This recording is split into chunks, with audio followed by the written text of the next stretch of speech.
Good morning, good morning, good morning, Daryl. We want to thank part of our broadcast today. You with Brightside Global Trade podcast, and we are delighted to have Daryl Locklear. He is a formidable grape manufacturer, uh, Christine in the area of Muscadine grapes, and also the president of Locklear Vineyards. So, tell us about yourself, Daryl. Tell us.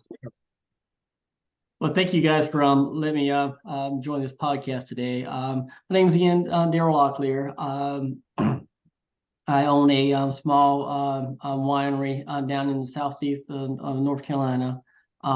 We've been in business now since 2009, and we've grown the business from producing a couple of hundred cases of wine a year to we're just over now 11,000 cases a year.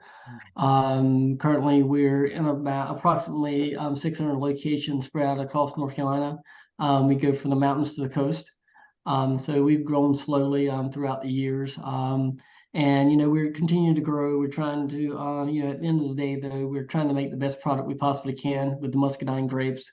We also do some fruit wines, which we do a peach wine, a strawberry wine, a blackberry wine, and a blueberry wine. And those wines really helped, set us apart from most of the other wineries in North Carolina, and it really helped us grow. And we're enjoying, what we're doing now. Yes, the economy is a little slow right now, but it's one of those things that you take the good and the bad. We're continuing to push the native grape to America, which is the Muscadine. I'm not sure how much people know about the Muscadine grape, but the Muscadine grape is the grape that Sir Walter Raleigh used to start the first winery in the Americas, because it was native, and that's what they found when they came here. And North Carolina was the largest, wine producing state in the Union before Prohibition. It wasn't until Prohibition where we went away from the wine to we started getting into tobacco, and then we really didn't go back to wine because tobacco was the cash crop. And then once the whole cancer thing came up with tobacco, a lot of people left tobacco, and now there a lot of tobacco farms are wineries now, or I should say vineyards. So, the muscadine is a very healthy fruit. It's very, it's one of the highest, fruits as far as containing antioxidants that's known to man right now. We're still trying to get that information out there. It has very good health benefits, and we're continuing to push the product. Mm.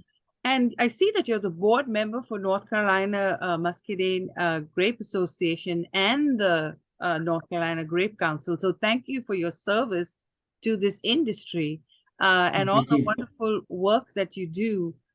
Would you like to tell us about these organizations and what they do? And Well, I'll start with the Muscadine Grape Association, and basically what we try to do with the North Carolina Muscadine Association is basically, we try to bring attention to the Muscadine grape, meaning its health benefits, even the types of wines, juices, jams that you can make with the Muscadine grape.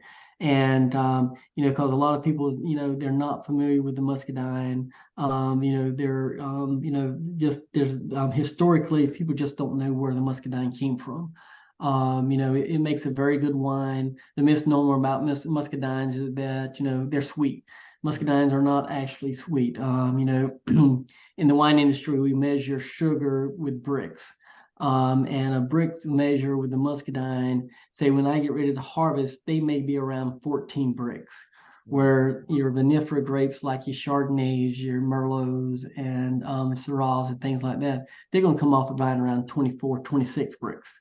So they almost have twice the amount of bricks in them as the muscadine do. So, but the muscadine, you can pull them off the vine and eat them. They're good eating grapes. But they're very healthy, and we try to get that information out there, and we try to support all the farmers that that has vineyards out there, and basically try to help. We try to help them make sure that they don't make mistakes that we can prevent them from making, and provide them with as much information as possibly we can. As far as the Grape Council goes, I'm on the Grape Council, and what the Grape Council does in the state is that the state has so much money that it gives to the North Carolina wine industry. And what the council does is try to figure out the best way to to divvy up that money, and and we try to put that money in pockets that's going to actually help promote the North Carolina wine industry. And that's generally what we try to do with the Grape Council. We just try to keep growing the North Carolina wine industry and the recognition of what the wine industry is doing in North Carolina. Well, we're looking forward to your visit, because we'd love to bring our cameras and take some photos of the winery and you. So I'll schedule One last that question sometime. though. Are the grapes in the mountain area or the wine different from those on the coast? There is such a thing they call the mountain muscadine. So there is muscadines over there, but the further say northwest you go from us, getting away from the coastal plains, then you start getting into a terroir that is going to, and the climate is going to allow you to grow the vinifera. So you're going to find Syrah, Chardonnay, Viognier, and different grapes like that out in basically vinifera grapes. And vinifera are like your French hybrid grapes. Wow. You'll find those over in the western part of the state. Very good. That sounds amazing. Yeah. Well, thank you for being on our show, and don't forget to go to Locklear Vineyard and check out some of his wines. And I know we want to as well. So very honored to have you, and thank you. And we hope you'll come back on our show again. Thank you all for watching Brightside Global Trade. And we are all about wholesale, distribution, retail, and trade. And now, because of everybody being able to watch us on YouTube, we have a consumer element to the show. So thank you so much. You're welcome. You want to wrap up? Yes. Concluding, next guest